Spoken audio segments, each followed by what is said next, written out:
What's up, guys? It's Wayne Bennett, and we're back another day to discuss and to talk about what I would say to my 18-year-old self. If you guys have been enjoying this channel, if it's been encouraging you, if you have taken something from it, if I've earned your like, then feel free to hit that like button. Feel free to leave a comment. Feel free to subscribe. All right, but that's only if I have earned that like and that comment and that subscription. So today, what I want to talk about is what I would say to my 18-year-old self about dreams. What I'd say to my 18-year-old self about dreams. Now, when I think about this, I guess I think about protecting your dream. That's the biggest thing. I feel like that's the sort of the main focal point is protecting your dream. And then when I think of that, I think of, okay, how would I protect my dream? And what would I say to my 18-year-old self about protecting the dream? I think the first thing for me would be, you start off protecting your dream by setting goals. Having real goals, having real strategies, having real things to follow. I think way too often, especially in the realm of work that I engage in as an artist, an actor, songwriter, that kind of thing, it's so easy to just have the dream. We dream of, when we're younger, being famous, of people knowing us, of making an artistic contribution that we hope the world will know, and that sort of thing, right? And so often it can become this huge idea that it feels like this big thing that we can't quite ground up into smaller components so that it's actually attainable and reachable. So I would say that to myself is set goals, man. What are you doing daily? What are you doing weekly? What are you doing yearly to make sure that you reach the point that you would like to see? You have to break that dream down so that you actually have, checkpoints that you're reaching that help build the dream, right? Because way too often, artists, a lot of people, when they have really big ideas, they don't know where to start. They become overwhelmed because it feels so big, as opposed to just setting goals, planning that thing out, and taking one step at a time. And that's how you protect your dream. You set those goals and you make sure that you're hitting that goal, is what I would say to my 18-year-old self. I think the next thing I would say to myself is, another way that I would protect the dream is preparing for resistance. I would say to myself, you have to prepare for resistance. This is what I believe. Nothing that we are proud of comes by way of ease. Nothing that we are proud of comes by way of being comfortable. It's in the moments that we are uncomfortable, it's in the moments that we meet resistance, that we grow, that we become stronger. Nobody goes to the gym and says, all right, you know what, take all the weight off. You know what I'm saying? No, they're there to feel the resistance. And in the moment, it's really, really, really difficult. But when you walk away, you look and feel physically different. So I would say to my 18-year-old self, be prepared for resistance. Success is not linear. It's not like a straight line, like you hit point A, then you hit B, then you hit C, and then you get there. It's actually all over the place. It's volatile, it's up and down, it's back and forth. And there's a lot of lessons that come with being successful at any area of your life. And I would say to myself, prepare for that resistance, man. Prepare for tough times. Prepare for learning lessons, that kinds of things. And you approach it with the attitude of a champion. Welcoming resistance, welcoming discomfort, not running away from it for sake of ease, but welcoming it so that you grow stronger And knowing that in that discomfort, in that uncomfortability, that you're actually becoming stronger is what I would say to myself. Prepare for resistance, all right? I would also say, fall in love with the work. Fall in love with the work. You know that saying that people say that if you find something that you love to do, you never have to work a day in your life. That's true. But I think sometimes that can get overshadowed by the lights and the fame and the likes and the notoriety and people saying, oh man, that's amazing that you do this. Like, it's so easy to get caught up in other people's opinions and other people's praise that sometimes it can change the condition of your heart, that you start doing things for the sake of being praised by people as opposed to just doing it for the love of the work. Some of the best actors that I know that I love, why I appreciate them so much is because they actually don't like being famous at all.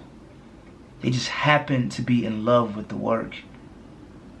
And the byproduct of that love and the extension of that love was the fame or the notoriety or the award or whatever it might be, you know? It's falling in love with the work. I like to think of it like I'm never looking for a result, is what I would tell myself at 18. Don't look for the result. Keep your head in the work. Continue to fight hard. Continue to fall in love with the craft. Find something new about it that you love about it. And if you feel like there's nothing new to find about it, then dig a little deeper in something that you loved before. But you have to stay engaged with an honest, truthful love for what you do. And allow all the accolades and the praise to happen as a byproduct of that. Not that you're seeking to be praised by people or seeking awards and that kind of thing. We're not married to a result.